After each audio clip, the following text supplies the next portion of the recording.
¿Y si te dijera que existe una enfermedad que poco a poco desconecta el cuerpo mientras la mente permanece consciente de todo? Eso es la esclerosis lateral amiotrófica, o ELA, la misma enfermedad que padeció el reconocido científico Stephen Hawking, quien, a pesar de las limitaciones físicas, logró cambiar nuestra comprensión del universo.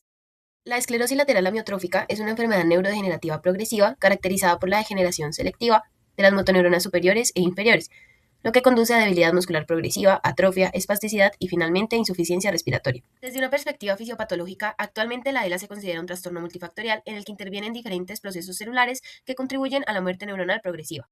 En cuanto a la etiología de la ELA, esta es compleja y multifactorial. En ella podemos encontrar diferentes causas, como las genéticas, en donde mutaciones en genes generan alteraciones en el metabolismo neuronal, la acumulación de proteínas tóxicas y disfunción celular. También neuroinflamación y estrés oxidativo por activación crónica de microglía y astrocitos que genera liberación de citocinas proinflamatorias y producción excesiva de radicales libres, procesos que van a acelerar la degeneración de las motoneuronas. O alteraciones en la producción de energía celular, generando cambios en células asociadas a la inflamación y el metabolismo energético, lo que contribuye a la vulnerabilidad neuronal. También acumulación de proteínas anormales que generan alteración del transporte axonal, mecanismo que es clave para la progresión de la enfermedad. Y cambios estructurales cerebrales asociados al envejecimiento patológico, generando afectación de redes neuronales no motoras. Existen diversos factores de riesgo que pueden aumentar la probabilidad de desarrollar la ELA, como ambientales debido a la exposición a metales pesados, pesticidas, contaminantes industriales, el tabaquismo, debido a su efecto neurotóxico y proinflamatorio. La actividad física intensa, ya que algunos estudios sugieren que el ejercicio extremo de alta intensidad prolongada puede aumentar el riesgo en individuos predispuestos. La edad, ya que hay una mayor incidencia entre los 50 y los 75 años, generalmente relacionado con esos procesos de envejecimiento neuronal. El sexo, ya que hay una mayor prevalencia en hombres, aunque la diferencia disminuye con la edad. También la presencia de deterioro cognitivo-conductual que se asocia con un peor pronóstico y progresión más rápida de la ELA. Alteraciones del sueño como insomnio, hipoventilación nocturna que se relacionan con un mayor deterioro funcional y una peor calidad de vida. Alteraciones en adipocinas y en el metabolismo energético, lo cual tiene una relación con la inflamación sistémica. Y factores clínicos y funcionales como la progresión de la enfermedad, si hay compromiso respiratorio temprano y el estado funcional inicial.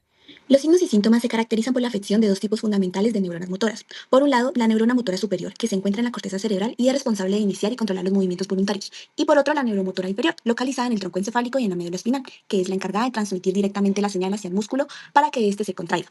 La combinación del daño en ambos tipos de neuronas produce un cuadro clínico característico y único que permite identificar la enfermedad. Desde el punto de vista clínico, la ELA se manifiesta principalmente como una debilidad muscular progresiva, es decir, que empeora con el tiempo. Esta debilidad suele comenzar de forma simétrica, afectando primero a un lado del cuerpo y posteriormente se vuelve más generalizada, extendiéndose a diferentes grupos musculares. La clasificación según el tipo de neurona motora. Neurona motora superior.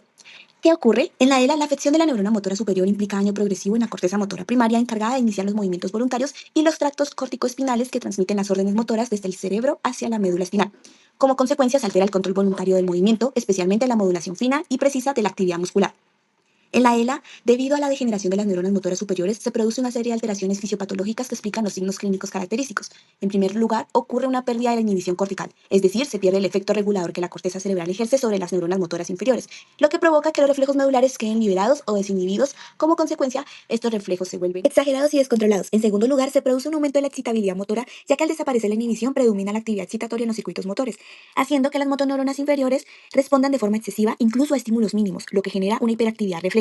Además, se altera el equilibrio normal entre excitación e inhibición, que en condiciones fisiológicas permite un control adecuado del movimiento. En la ELA, este equilibrio se rompe a favor de la excitación, lo que contribuye directamente a la aparición de espasticidad, hiperreflexia y clonus. Asimismo, se produce una disfunción en la modulación del movimiento voluntario, ya que la corteza pierde la capacidad de ajustar la intensidad y la precisión de los movimientos, por lo que estos se vuelven más lentos, rígidos y poco coordinados.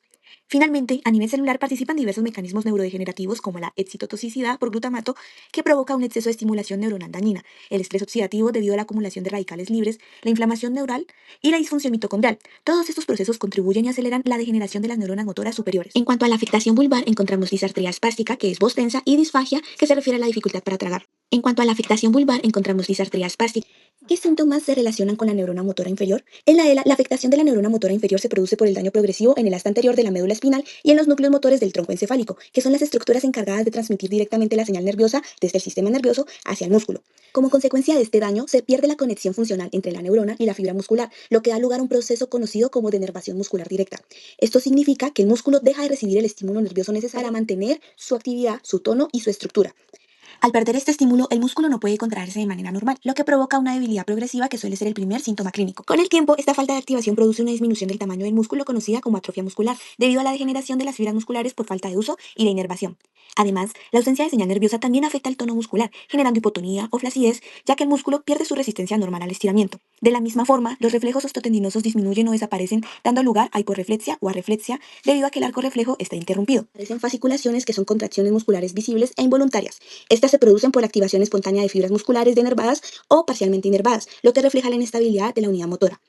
También son frecuentes los calambres musculares relacionados con la hiperexcitabilidad de las fibras musculares dañadas y la alteración en la transmisión neuromuscular. Manifestaciones clínicas globales de la ELA. La combinación de daño en neurona motora superior y neurona motora inferior produce un cuadro progresivo que, además de los síntomas ya mencionados con respecto a cada motoneurona, encontramos compromiso respiratorio, donde hay debilidad del diafragma, disnea progresiva e insuficiencia respiratoria, la cual es la principal causa de muerte, y síntomas no motores como deterioro cognitivo, cambios conductuales y trastornos emocionales. Teniendo en cuenta lo anteriormente hablado, ahora conoceremos la fisiopatología de la esclerosis lateral amiotrófica. Sabemos que es una enfermedad neurodegenerativa progresiva que afecta de manera selectiva a las neuronas motoras superiores e inferiores. Desde una perspectiva actual, la ELA no se entiende como una enfermedad de causa única, sino como un proceso multifactorial, en el que interactúan mecanismos genéticos, moleculares, metabólicos e inflamatorios, que convergen en la degeneración progresiva de la neurona motora. El elemento central de la fisiopatología es la muerte de la motoneurona. Sin embargo, esta muerte no ocurre de manera aislada, sino como resultado de una cascada de eventos interrelacionados que se potencian entre sí, formando un ciclo degenerativo autosostenido. Para comprenderlo mejor, voy a explicarlo de forma secuencial. Primero tenemos la susceptibilidad inicial y la base genética. La fisiopatología inicia a nivel intracelular en la neurona motora, particularmente en su núcleo y citoplasma, donde se expresan proteínas críticas para la homeostasis celular.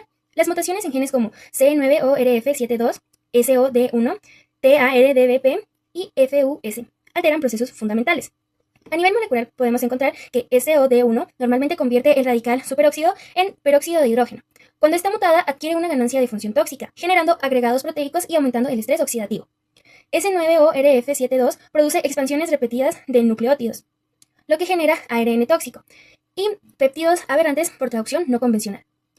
TARDBP y FUS son proteínas de unión a ARN que regulan el splicing, transporte y estabilidad del ARN mensajero. Las consecuencias fisiopatológicas de estas mutaciones van a ser formación de proteínas mal plegadas, alteración del sistema ubiquitina, proteasoma y autofagia, disrupción del transporte axonal, especialmente en microtúbulos. Esto genera una neurona metabólicamente inestable, altamente vulnerable a insultos secundarios. Tenemos la excitotoxicidad por glutamato. Este proceso ocurre principalmente en la sinapsis glutamatérgica, entre neuronas motoras y otras neuronas del sistema nervioso central. Normalmente, el glutamato es liberado desde la terminal presináptica y es recaptado por los astrocitos mediante el transportador EAAT2. En la ELA disminuye la expresión de este transportador en los astrocitos y se acumula el glutamato en la hendidura sináptica. Como consecuencia, hay una sobreestimulación en los receptores NMDA y AMPA. Esto provoca entrada masiva de calcio al citoplasma neuronal, activación de enzimas dependientes de calcio como las calpasas, endonucleasas y fosfolipasas, que generan proteólisis, daño del ADN y daño de la membrana. Como resultado, hay la muerte celular por necrosis o apoptosis excitotóxica. Tenemos la disfunción mitocondrial. Ocurre en las mitocondrias del soma y del axón de la neurona motora. Sus mecanismos son sobrecarga de calcio mitocondrial y una interacción con proteínas mutadas. Sus alteraciones generan disminución de la cadena de transporte de electrones, caída en la producción de ATP y aumento de especies reactivas de oxígeno. Además, se genera una apertura del poro de transición de permeabilidad mitocondrial y la liberación del citocromo C. Esto activa la cascada de apoptosis, donde tenemos a las caspasas 9 que se transforman en caspasas 3 y terminan generando la muerte celular programada. Tenemos el estrés oxidativo, que se desarrolla en múltiples compartimientos, como la mitocondria, el citoplasma y la membrana celular. Las sustancias implicadas van a ser el ROS y los RNS. Las alteraciones generan lipoperoxidación, es decir, daño de membranas, oxidación de proteínas estructurales y las mutaciones en el ADN mitocondrial. La mutación en SOD1 agrava el proceso al perder su función antioxidante, y el resultado es un daño celular progresivo irreversible. Se genera una acumulación de proteínas anormales, principalmente en el citoplasma neuronal. Una proteína clave va a ser la TDP43. El mecanismo de esta situación va a hacer que la TDP43 se desplaza del núcleo al citoplasma y forma agregados insolubles. Las consecuencias van a ser alteración del procesamiento del ARN, bloqueo del transporte axonal y disfunción sináptica. La neurona pierde su capacidad de autorregulación y comunicación. Se produce una neuroinflamación que ocurre en el microambiente del sistema nervioso central. Las células implicadas van a ser la microglía y los astrocitos, y las sustancias liberadas van a ser las citocinas, radicales libres y óxido nítrico. Su evolución va a ser que inicialmente hay una actividad protectora, generando fagocitosis, y luego ya se vuelve algo crónico, generando un fenotipo neurotóxico. Se genera un círculo vicioso, donde la neurona dañada activa la glía libera toxinas y se genera más daño neuronal. Se presentan alteraciones metabólicas. Este proceso ocurre a nivel sistémico y celular, donde hay un hipermetabolismo, es decir, el aumento del gasto energético basal, una disfunción mitocondrial y alteraciones en el metabolismo lipídico. Las sustancias implicadas van a ser la leptina y otras adipocinas. Las consecuencias van a ser la pérdida de peso acelerado y el déficit energético neuronal. La neurona motora, altamente dependiente del ATP, entra en fallo energético crónico. Se presenta una degeneración de la neurona motora. Las estructuras afectadas van a ser la neurona motora superior y la neurona motora inferior. La neurona motora superior se encuentra ubicada en la corteza motora y en el tracto córtico-espinal. Una lesión en esta neurona genera espasticidad, hiperreflexia y signo de Babinski. La neurona motora inferior se encuentra ubicada en el asta anterior de la médula espinal y el asta lateral. Una lesión en esta neurona genera atrofia muscular, fasciculaciones y debilidad flácida. La combinación de ambas es patognomónica de la ELA. Como consecuencia final tenemos la falla neuromuscular, que es un proceso de pérdida de inervación en la unión neuromuscular y una disminución de la liberación de acetilcolina. Sus efectos van a ser la inervación muscular, la atrofia por desuso y el reemplazo por tejido adiposo o fibroso. En este caso, músculos críticos que se pueden ver afectados van a ser el diafragma y los músculos intercostales, lo que genera una insuficiencia respiratoria progresiva, que es una principal causa de muerte en los pacientes que presentan ELA. Ahora veremos la progresión fisiopatológica basándonos en la hipótesis de T-Wing Forward, haciendo un paso a paso por estructuras. Aunque la ELA no siempre progresa de la misma forma, inicia siempre en corteza o sigue pasos estrictamente lineales. Entonces veremos el paso a paso según la hipótesis de T-Wing Forward, que propone que la ELA se origina en la corteza motora, es decir, las neuronas motoras superiores, y progresa de forma anterógrada, es decir, de arriba hacia abajo, hacia las neuronas motoras inferiores, induciendo su degeneración. Primero tendremos un inicio cortical, en la corteza motora. El proceso suele comenzar en muchos casos en la corteza motora primaria o el área 4 de Brodmann. ¿Qué ocurre aquí? Hay un aumento de la excitabilidad cortical, una disminución de interneuronas inhibitorias, es decir, GABAenérgicas, y un exceso de actividad glutamatérgica. Esto genera hiperreactibilidad de la neurona motora superior y un disparo neuronal excesivo, lo que genera como consecuencia que las neuronas piramidales comiencen a sufrir estrés metabólico, acumulación de proteínas anormales y activar procesos degenerativos. Luego tenemos un daño del tracto corticoespinal. Desde la corteza, las neuronas proyectan sus axones a través del tracto corticoespinal. La progresión del daño genera degeneración axonal progresiva, pérdida de mielina, es decir, desmielinización secundaria, y disminución de la conducción nerviosa. Este proceso se denomina como degeneración waleriana descendente, y su consecuencia es que se pierde la señal inhibitoria desde la corteza hacia la médula espinal. Luego tenemos la alteración del control inhibitorio medular. En condiciones normales, la neurona motora superior regula los reflejos espinales, pero en la ELA se pierde esta regulación y la médula queda desinhibida, lo que genera como resultado un aumento de reflejos osteotendinosos, aparición de clonus y signo de Babinski. Esto explica los signos de síndrome piramidal. Luego tenemos un compromiso del tronco encefálico, donde hay una afectación vulvar. El proceso también afecta núcleos motoriales del tronco encefálico. Las estructuras comprometidas van a ser los núcleos de los nervios craneales, principalmente del 9º, 10º y 12º par. Las consecuencias son degeneración de neuronas motoras vulvares y alteración en el control de la deglución, la fonación y movimientos linguales. Sus manifestaciones van a ser la disartría, la disfagia y la cialorrea. Luego tenemos la degeneración en la médula espinal, principalmente en el asta anterior. Aquí ocurre uno de los eventos más críticos, donde las estructuras afectadas van a ser las motoneuronas alfa del asta anterior. ¿Qué es lo que pasa exactamente? Llegan señales excitotóxicas desde niveles superiores, se acumulan proteínas anormales y se produce estrés oxidativo y fallo mitocondrial, donde la neurona pierde su funcionalidad y muere. Se presenta la denervación de la unidad motora, donde cada motoneurona controla múltiples fibras musculares. Cuando la neurona muere, se pierde la conexión nervio-músculo. Como consecuencia, las fibras musculares quedan sin inervación. Hay intentos de reinervación por neuronas vecinas inicialmente, pero posteriormente hay un fracaso de la compensación. Como resultado, se encuentran las fasciculaciones y la debilidad progresiva.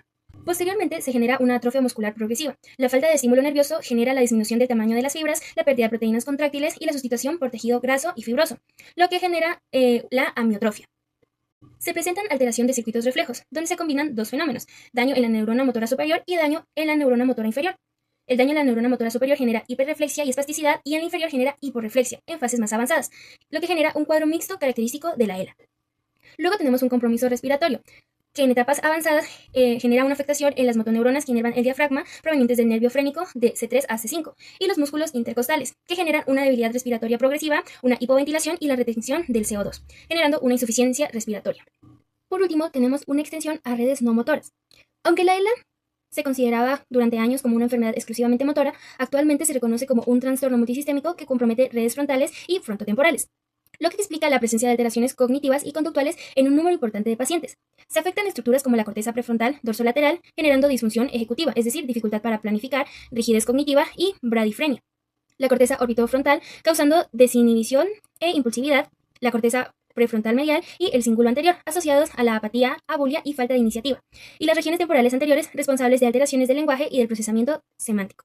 A nivel molecular, este compromiso se relaciona principalmente con la acumulación de la proteína TDP43 y mutaciones como C9 o RF72, que producen toxicidad neuronal y disfunción del ARN en múltiples regiones cerebrales. Además, se propone un mecanismo de propagación tipo prion-like, mediante el cual las proteínas anormales se diseminan a través de redes neuronales conectadas, extendiendo el daño más allá del sistema motor. Clínicamente, esto se traduce en un déficit cognitivo, especialmente ejecutivo, cambios conductuales como apatía y desinhibición y alteraciones del lenguaje, destacando que entre el 30 y el 50% de los pacientes presentan compromiso cognitivo y aproximadamente 10 al 15% desarrollan demencia frontotemporal. La fisiopatología de la ELA es el resultado de la interacción compleja entre múltiples mecanismos que se retroalimentan, incluyendo la excitotoxicidad, estrés oxidativo, disfunción mitocondrial, agregación proteica y neuroinflamación.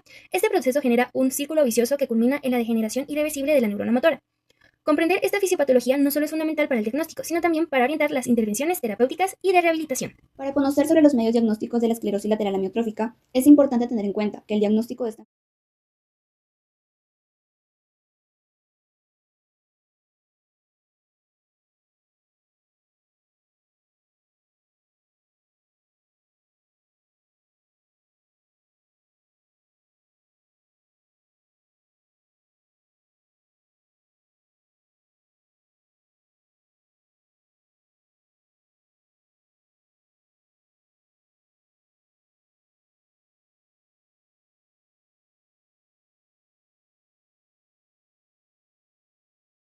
Esta herramienta presenta 4 categorías. La categoría A habla del inicio o características en las extremidades.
El primer paso en el diagnóstico es la historia clínica. Aquí se evalúan los síntomas del paciente, su evolución y los antecedentes personales.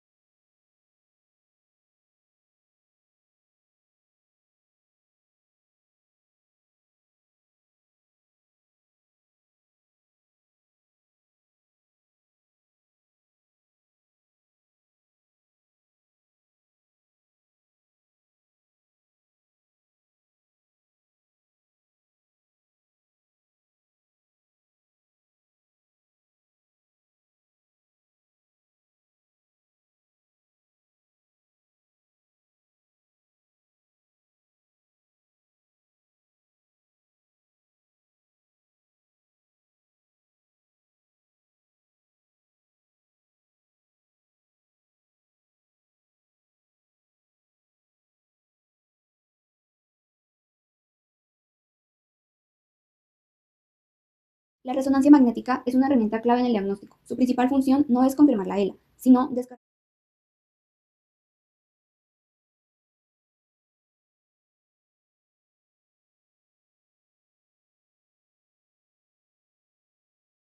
Las pruebas electrodiagnósticas permiten evaluar el funcionamiento de nervios y músculos. Aquí encontramos los estudios de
Los biomarcadores son usados para identificar los hallazgos patológicos en la enfermedad, buscando medir la neurodegeneración.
La progranulina es una proteína secretora rica en cisteína, que participa en procesos de proliferación celular. Para confirmar el diagnóstico de ELA, se utilizan diferentes criterios clínicos que aumentan la precisión diagnóstica. ELA clínicamente probable. Aquí también hay compromiso de ambas neuronas, pero en mínimo 2 regiones. Y ELA clínicamente posible. Se presenta cuando los signos son más limitados o no cumplen con lo anterior dicho. Solo los criterios de Awaji son una actualización de los criterios del Escorial, que buscan mejorar la precisión diagnóstica. Los criterios de Gold-Coates son los más recientes y buscan simplificar el diagnóstico de la ELA, haciéndolo más práctico. Ahora bien, nos encontramos en la parte del tratamiento. El tratamiento lo podemos dividir en dos partes, un tratamiento farmacológico y fisioterapéutico. Recordemos que la esclerosis lateral amiotrófica es una enfermedad neurodegenerativa que es progresiva. En la actualidad no cuenta con un tratamiento curativo. Por esta razón, el abordaje terapéutico se centra en ralentizar la progresión de la enfermedad, preservar la funcionalidad y mejorar la calidad de vida del paciente. Ahora bien, es muy importante que la persona se sienta funcional, porque de esta manera vamos a contribuir a esa parte psicológica, a esa parte social, en la cual la usuaria o usuario se encuentra en interacción constante. Esto va a generar buenas expectativas en su vida y buenas emociones. Dentro del tratamiento farmacológico podemos destacar dos medicamentos. Primer medicamento, Riluzole. Este principalmente se va a encargar de ralentizar esa parte oxidativa de las células, esa parte de daño celular. Esto con el fin de que el sistema cardiopulmonar no se encuentre afectado, se disminuya esa etapa inicial de afectación de este. Otro medicamento muy importante es el edaravone. Es un antioxidante que reduce el daño causado por estrés oxidativo y puede contribuir a la disminución del deterioro funcional, particularmente en pacientes en etapas iniciales o progresión más lenta. Tratamiento fisioterapéutico. Dentro del tratamiento fisioterapéutico cabe resaltar el papel fundamental dentro del manejo de ELA, especialmente cuando se implementan de manera temprana. La intervención se debe iniciar en las primeras fases de la enfermedad, incluso cuando los síntomas son leves, ya que permite preservar la función muscular, mantener esa movilidad, retrasar la discapacidad y prevenir complicaciones secundarias. Sus objetivos principales es como mantener la fuerza muscular residual, prevenir las contracturas, deformidades y favorecer la movilidad, principalmente promoviendo esa independencia. Para lograrlo se utilizan intervenciones como el ejercicio terapéutico. Esto debe ser controlado. Además de ese, se debe entrenar la parte respiratoria y se debe educar en conservación de la energía de la persona. Esto es muy importante, ya que en las primeras etapas se mantiene una funcionalidad activa respecto a interactuar a fases finales o fases prolongadas, en los cuales la funcionalidad de los diferentes sistemas se encuentra deteriorada. Muy bien, hablamos del tratamiento fisioterapéutico, pero ¿cómo lo debo de aplicar? O sea, ¿cómo debo realizarlo? ¿Me respalda la investigación científica? Claro que sí. A continuación te lo voy a contar. De esta manera puedes enfocar ese plan de tratamiento en nuestros principales aspectos. Recordemos que en etapas iniciales de ELA, cuando el paciente aún no presenta compromiso respiratorio de una manera significativa, se ha observado que un programa estructurado de ejercicios puede generar beneficios importantes. Este programa debe incluir ejercicios de fuerza utilizando el propio peso corporal, como cuáles, por ejemplo, puede ser la sentadilla o actividades funcionales básicas. Otro ejercicio que podemos aplicar es el estiramiento. ¿Para qué? Pues podemos mantener de esta manera la elasticidad muscular y además de eso podemos prevenir la rigidez. El ejercicio cardiovascular moderado, adaptado a la capacidad del paciente, es muy bueno.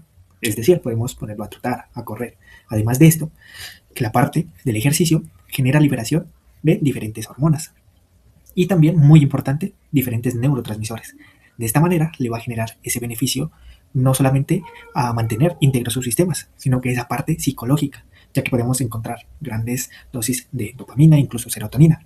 De esta manera podemos enfocarnos mucho más a esa parte psicológica e integral. No solamente nos debemos enfocar en la parte estructural, músculos, huesos, pulmones, corazón, sino que ver y velar por esa parte psicológica, ese bienestar integral del usuario, ya que si obtenemos buenas conductas, es decir, estados de ánimos felices, vamos a obtener grandes resultados a la hora de practicar un ejercicio.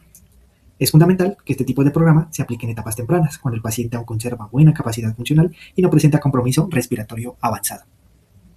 Muy bien, ahora, ¿qué tenemos que tener en cuenta para realizar un tratamiento? Además de esto, tenemos que relacionarlo con una parte teórica, tener en cuenta esa relación entre los sistemas corporales. No podemos hablar de tratamiento si no miramos qué afectaciones existen, qué se va a afectar. Desde el punto de vista de los sistemas corporales, el ELA afecta de manera significativa el sistema musculoesquelético, generando debilidad progresiva. Además de esto, podemos ver atrofia muscular, pérdida de funcionalidad, lo que limita las actividades de la vida diaria. La fisioterapia, en este caso, pues nos va a permitir retardar esos cambios y mantener la independencia el mayor tiempo posible. Es muy importante que la persona mantenga esa percepción de la función, que sepa que puede moverse, que puede realizar actividades de su vida diaria de manera independiente, sin depender incluso de otra persona. Entonces, estos sistemas corporales se ven involucrados, sistemas del movimiento. Por otro lado, el sistema respiratorio también se ve comprometido debido a la debilidad del diafragma y otros músculos respiratorios, lo que produce una disminución de la capacidad pulmonar. En estos casos, se emplean ejercicios respiratorios, técnicas de expansión pulmonar y fases avanzadas, y podríamos encontrar pues el soporte ventilatorio, pero pues no es muy aceptable de que lleguemos a esas fases tan tardías. Entonces, ¿cuáles son los sistemas corporales relacionados? El músculo esquelético y, muy importante, cardiopulmonar. Además de eso, de que pues encontramos que el sistema nervioso ya se encuentra afectado. De esta manera podemos ser más integrales. Podemos saber qué sistemas se encuentran afectados. No podemos deducir que solo el sistema nervioso se encuentra afectado, sino que saber, entender a la persona que puede tener dolor musculoesquelético, incluso pulmonar, y lo podemos relacionar. De esta manera nosotros estamos conscientes de esa enfermedad y lo que le está causando. Dentro del tratamiento tenemos que tener en cuenta la importancia de la salud mental. No es un tratamiento si no tenemos en cuenta todos los sistemas corporales e incluso la importancia de la salud mental. Recordemos que ELA no solo afecta la función física, sino también el estado emocional del paciente. ¿Por qué? Ya que a medida que la enfermedad progresa, el paciente pierde autonomía. ¿Y qué pasa con eso? Que puede aparecer ansiedad, depresión, frustración, sentimientos de pérdida. Tenemos que tener de esa manera empática y saber que la persona, antes de su enfermedad, tenía un rol, tenía actividades en las cuales ella se desempeñaba, como pasar tiempo con su familia, incluso laborar, participar en ambientes de diversión. Y ELA limita un poco de esos ambientes de participación. De esta manera, nosotros tenemos que ser más empáticos y visualizar esos aspectos de la salud mental, generando y haciendo un apoyo a ese proceso de rehabilitación. Muchos pacientes atraviesan un proceso similar de duelo debido a pérdidas de la progresión de sus capacidades funcionales. Este impacto psicológico puede generar disminución de la motivación, baja adherencia al tratamiento y deterioro de la calidad de vida. Por esta razón, el acompañamiento psicológico es fundamental, ya que permite mejorar la adaptación a la enfermedad, favorecer la participación en los procesos de rehabilitación y mantener la estabilidad emocional. El apoyo familiar también es clave en este proceso, ya que la persona se sentirá muy acompañada, y es importante nosotros tener en cuenta y educar a esa parte familiar. Muy bien, como lo acabamos de mencionar, la educación a la familia e incluso al paciente es muy fundamental. ¿Por qué? Recordemos que ELA tiene diferentes características, diferentes procesos, y en todas las personas va a ser muy diferente. Entonces, es primordial hacerle entender a las personas e incluso a los familiares cómo se comporta esa enfermedad. ¿Para qué? Cuando tú tienes información de una enfermedad, estás preparado. De esta manera, puedes abordar e incluso ayudar al proceso fisioterapéutico que se está llevando. Ayudar a esos objetivos, como los habíamos mencionado, el estiramiento, la fuerza, el trabajo cardiorrespiratorio. Entonces, el trabajo se convierte de una manera mutua. Se puede trabajar en la parte clínica e incluso en la parte familiar, en el rol de la casa. De esta manera, encontramos cómo esa adherencia al tratamiento se ve de una manera más plasmada. La familia genera motivación e incluso esto va a generar que ese tratamiento se lleve de la mejor manera. La educación al paciente y la familia es un componente esencial. Permite comprender la enfermedad, reducir incertidumbre y prepararse para su progresión. Dentro de los aspectos educativos incluye la evolución de la enfermedad, el uso de la ayuda técnica, el manejo del hogar y las estrategias de cuidado. La familia cumple un papel fundamental ya que brinda apoyo en actividades diarias, soporte emocional y participa en la toma de decisiones terapéuticas. Además de esto, podemos prevenir diferentes enfermedades en las cuales se ve involucrado el usuario y la familia. De esta manera hacemos un programa de promoción y prevención de la salud.